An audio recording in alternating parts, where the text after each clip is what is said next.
नमस्कार दोस्तों, real horror stories में आपका स्वागत है। आज मैं आपके लिए लेकर आया हूँ उमर जहाँ कहानी का नवा हिस्सा। हमारी कहानियों की सभी अपडेट पाने के लिए हमारे चैनल को सब्सक्राइब करके बेल नोटिफिकेशन को ऑन कर दें। तो चलिए ज़्यादा देर ना करते हुए शुरू करते हैं आज की अपनी कहानी। गुलनार कशमकश में थी। उसकी समझ ना आ रहा था कि वो आखिर क्या करे।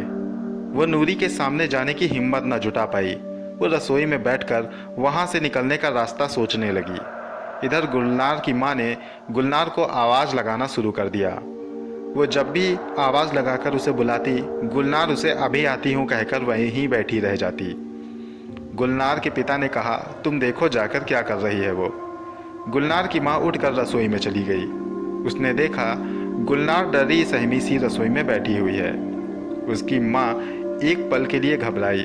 उसने गुलनार को छुआ तो वह आग की तरह तप रही थी। उसको तेज बुखार सा था। उसकी माँ ने कहा, बेटा अभी तो तुम ठीक थी, इतनी जल्दी तुम्हें क्या हुआ। इस पर गुलनार ने अपनी माँ को सारी बातें बता दी कि जो उसे अगवा करके ले गया था ये नूरी उसी की बीवी है जो बदरूह बन चुकी है।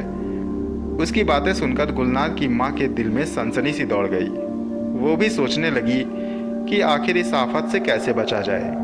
तभी उसने रसोई के पीछे वाले कमरे से होकर भागने का फैसला किया। लेकिन अब परेशानी ये थी कि गुलनार के पिता को इस बात की खबर कैसे दी जाए। इधर नूरी ने गुलनार के पिता से कहा, क्या आपके घर में आप दोनों के अलावा और कोई भी है। इस पर उन्होंने कहा, हाँ मेरी बेटी गुलनार है। ये कहकर उन्होंने फिर से आवाज़ लगाई, अरे गुलनार की माँ कहाँ हो, जल्दी आओ, हमें खाना दो। इस पर गुलनार की माँ ने कहा, जरा आप रसोई में आइए, थोड़ा काम है। गुलनार के पिता ने नूरी से कहा, आप यहीं बैठिए, मैं अभी आया। इतना कहकर वो रसोई की तरफ चल दिए। जब वे रसोई में गए तो गुलनार की माँ ने उन्हें बिल्कुल चुप रहने को कहा और सारी बातें बता दी। पहले तो उन्हें इस बात पर भरोसा न हुआ, लेकिन फिर बाद में उन्होंने दोनों की बातें मान ली। उन्होंने कहा कि अब क्या किया जाए। इस पर गुलनार की माँ ने कहा, हमें चुपचाप पीछे वाले रास्ते से भाग जाना चाहिए। कहाँ भागने की तैयारी है। ये आवाज़ नूरी की थी जो उनके पीछे ही खड़ी थी। उसे देखकर गुलनार की चीख निकल गई तो उसकी माँ ने तुरंत उसका मुंह बंद कर दिया और बिना देर किए हुए गुलनार के पिता ने नूरी को जोर से धक्का दिया। लेकिन उनकी ये कोशिश नाकाम रही। नूरी ने उनको पकड़कर वहीं दीवार से लड़ा दिया। दीवार तोड़कर वे कमरे में जा गिरे। फिर नूरी ने गुलनार की माँ को पटक दिया। गुलनार डर के मारे रसोई की दीवार से चिपक गई। इधर नूरी गुलनार के पिता का गला जोरों से दबाने लगी। गुलनार की माँ ने पास ही पड़ी हुई एक कुल्हाड़ी से नूरी पर वार किया, लेकिन उस पर उसका कोई असर न हुआ। कुल्हाड़ी उसके जिस्म से ऐसे टकराकर दूर गिरी जैसे किसी पत्थर से टकराकर गिरी हो। नूरी ने पलटकर गुलनार की माँ को देखा और मन ही मन कुछ शैतानी मंत्र बुदबुदाने लगी। देखते ही देखते गुलनार की माँ के पेट में तेज दर्द होने लगी, जिससे वो कराह कर जमीन पर गिर पड़ी और छटपटाने लगी। गुलनार के पिता ने जोर लगाकर नूरी को धक्का दिया, लेकिन नूरी ने उन्हें फिर से अपनी गिरफ्त में ले लिया। गुलनार खौफ से कांपती हुई दीवार से चिपक कर बैठे हुए सारा तमाशा देख रही थी। गुलनार की माँ ने तड़पते हुए गुलनार को देखा तो उसको वहाँ से भाग जाने के लिए कहा, लेकिन खौफ के मारे वो चुपचाप वहीं बैठी रही। अब नूरी ने अपना असली रूप बना लिया और अपने नाखून गुलनार के पिता के पेट में धंसाने लगी। गुलनार की माँ ने ऊपर वाले से दुआ करनी शुरू की कि तभी उनकी नज़र कमरे के पास रखी हुई एक कुरान पर पड़ी। उन्होंने अपनी सारी हिम्मत बटोरी और लपक कर कमरे से कुरान उठा लाई और उसे बुलंद आवाज़ में पढ़ने लगी, जिससे नूरी बुरी तरह चीख पड़ी। उसने गुलनार के पिता के सीने में अपने नाखून तेजी से चुभाए और कहने लगी कि तू इसे पढ़ना बंद कर, वरना मैं तो जाऊंगी, तेरे शौहर की भी जान ले लूंगी। डर की वजह से उन्होंने कुरान पढ़ना बंद कर दिया। इतने में तुरंत ही नूरी ने गुलनार की माँ को झटका दिया और एक झटके में उनका गला दबाकर उन्हें मौत के घाट उतार दिया। ये देखकर गुलनार के पिता चीख पड़े। अब नूरी गुलनार के पिता की तरफ बढ़ी और उनके सीने में अपने नाखून धंसा दिए। ये देखकर गुलनार वहाँ से चुपचाप पीछे वाले रास्ते से भाग निकली।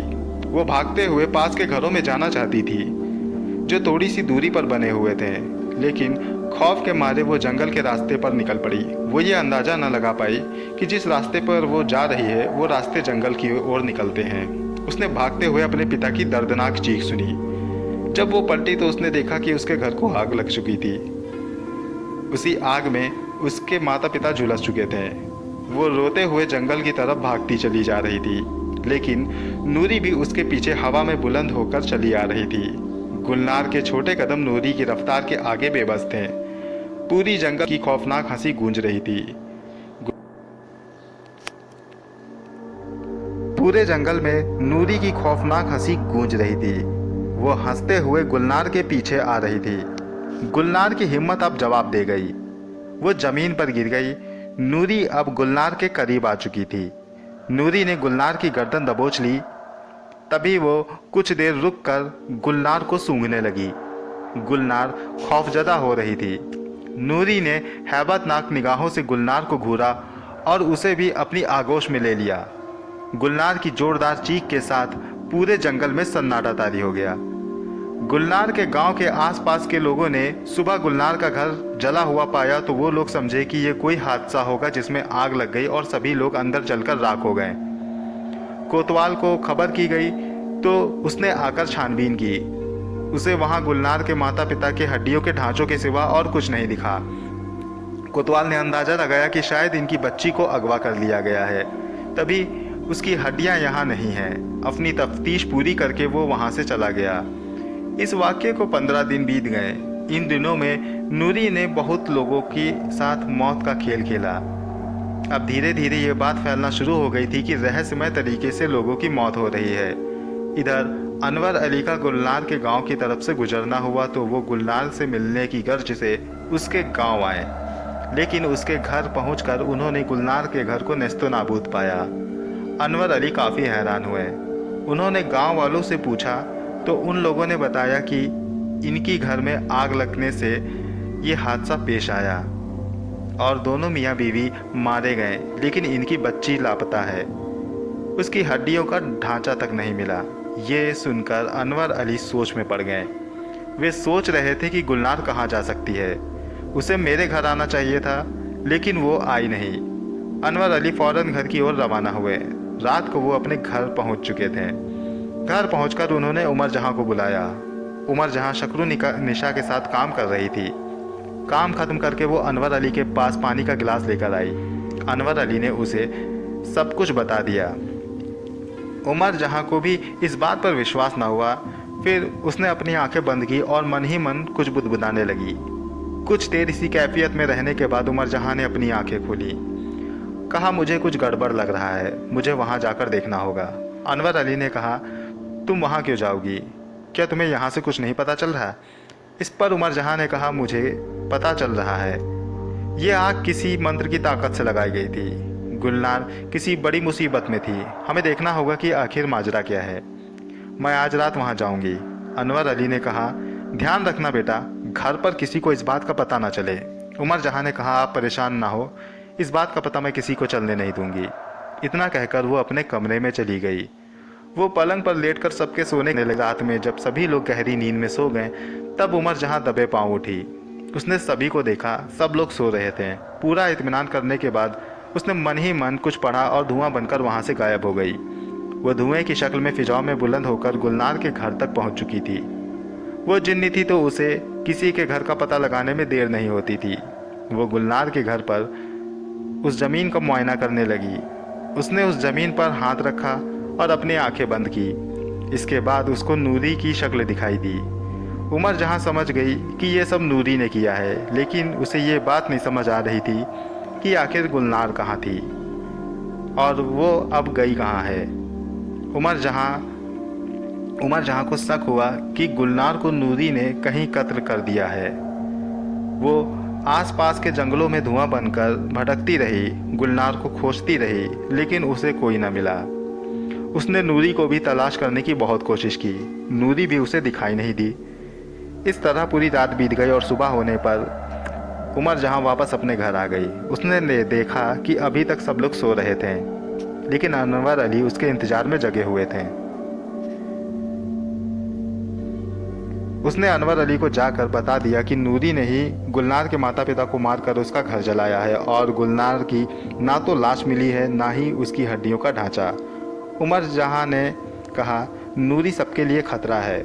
वो पिछली बार वहां से भाग गई थी, उस पे किया जाने वाला अमल पूरा नहीं हुआ था, इसलिए वो अपना अमल खुद पूरा कर रही है। इस पर अनवर अली ने कहा, कैसा अमल?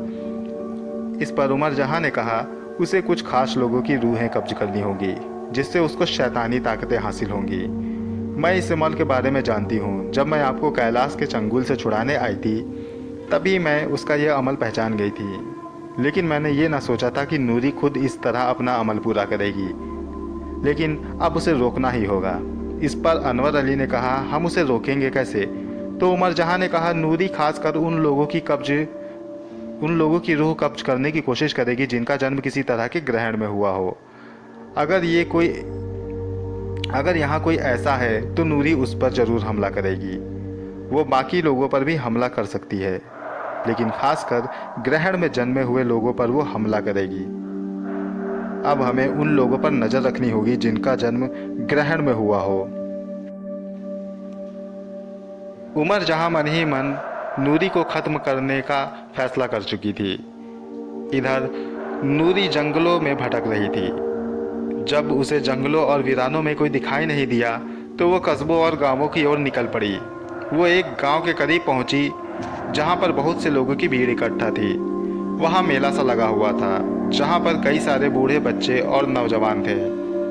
नूरी मेले से थोड़ी सी दूर पर बनी हुई आम की बाग में छिप गई।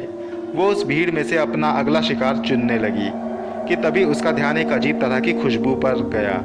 वो चारों तरफ देखने लगी। उसने देखा कि कई सारे लोग एक कतार में घोड़े पर सवार होकर आ रहे हैं और उन घोड़ों के बीच में एक बग्घी चल रही है।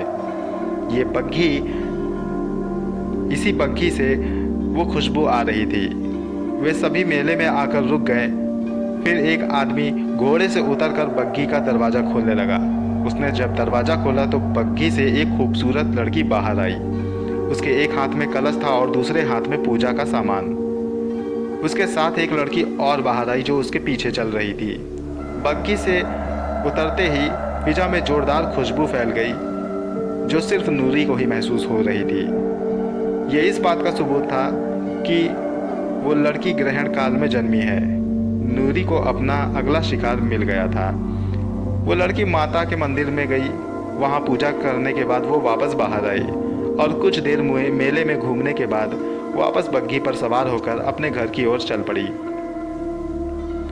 उसके पीछे नूरी भी चल दी। खड़ी दोपहर में अपने पीछे आने वाले खतरे से अनजान वे सब अपने रास्ते पर चले जा रहे थे। नूरी की बुरी नज़र उस बग्घी वाली लड़की पर पड़ चुकी थी। वो फिजा में बुलंद उसी बग्घी का पीछा कर रही थी। ऊपर उड़ने की वजह से उसकी परछाई जमीन पर पड़ी तो एक घुड़सवार ने ऊपर देखा। उसे कुछ नजर न आया। वो लोग अपनी मंजिल पर पहुंच चुके थे। एक बड़ी सी कोठी के अंदर वो बग्घी पहुंची और अंदर जाकर एक मुलाजिम ने उतरकर बग्घी का दरवाज़ा खोला। वो दोनों लड़कियां बग्घी से उतरकर अंदर चली गईं। नूरी दूर दूर खड़ी ये सब तमाशा देखती रही। फिर उसने अंदर जाने की कोशिश की, लेकिन कोई अनजान ताकत उसे अंदर जाने से रोक रही थी। नूरी के लाख कोशिश करने के बावजूद वो अंदर ना जा सकी। नूरी वहीं रुककर अंदर जाने की तरकीब सोचने लगी। फिर धीरे धीरे शाम हो गई और कोठी से वो दूसरी लड़की बाहर निकली जो मेले में उस राजकुमारी जैसी लड़की के पीछे चल रही थी। वो पैदल ही बाहर निकल आई और कच्ची पक्की सड़कों पर वो चलते हुए अपने घर की ओर जाने लगी। नूरी ने उसका पीछा करना शुरू किया। वो लड़की तेज कदमों से अपने घर की ओर बढ़ती जा रही थी। नूरी भी उसके पीछे जा रही थी। तभी वो लड़की अचानक रुकी। उसने पलटकर इधर उधर देखा। उसे शायद वहाँ नूरी के होने का अंदाज़ा हो गया था। उसने अपने हाथ में एक खंजर निकाला और अपने रास्ते पर चल पड़ी। वो चलते हुए एक मकान में जा पहुंची। वो मकान देखने में पुराना सा लग रहा था। वहाँ आसपास ज़्यादा मकान नहीं थे। वो लड़की अपने मकान में दाखिल हुई। पीछे से नूरी भी चुपचाप मकान में आ चुकी थी। उसने देखा कि वहाँ एक पलंग पर एक बूढ़ा आदमी लेटा हुआ है। वो लड़की उनके पास पहुंची और पास रखा हुआ एक प्याला उठाया। उसमें हरे रंग का पानी सा भरा था।